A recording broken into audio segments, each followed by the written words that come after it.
All right, I apologize about the length. It's a lot of information to go through on a project of this scope. Here's another shot of the yard. You can see some wash racks, some bay doors. There's actually asphalt and concrete mixed in with all this. So we tried to collect as much of this on the first time go around as we could, but there was just too much for one day's work.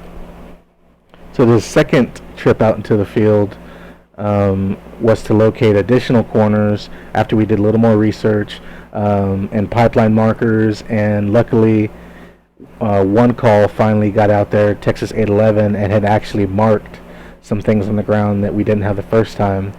Here's a picture of a lot of the pipeline markers. They were just everywhere.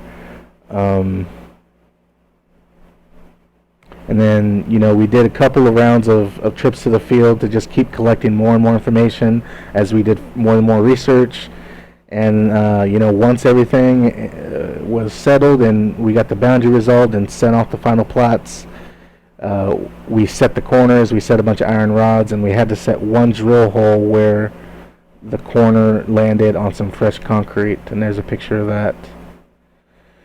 Here's a picture of this is the final signed plat in CAD. It's hard to see, so let's switch to the PDF version. You can kind of see in the top left you have a site map. The subject property and the adjacent properties are in the center. On the top right we have the legend. We'll have the notes that have to deal with all the title, insurance, and the zoning and the floodplain and all the items from Schedule B, and below that we'll have the meets and bounds description, and then below that we'll have the seal and signature of the surveyor. And here's a little closer look. Here's Lot 2L, known as Tract 1, and there's a lot of detail. There's a lot of easements that are being shown, and a lot of them were combined because they lied within the same 30-foot pipeline easement or 50-foot pipeline easement. Here's the north part of Lot 3L and Interstate 37 on the north right-of-way of that. Just showing all the detail, all the existing structures, the improvements, things like that. Everything that was required in the Alta survey.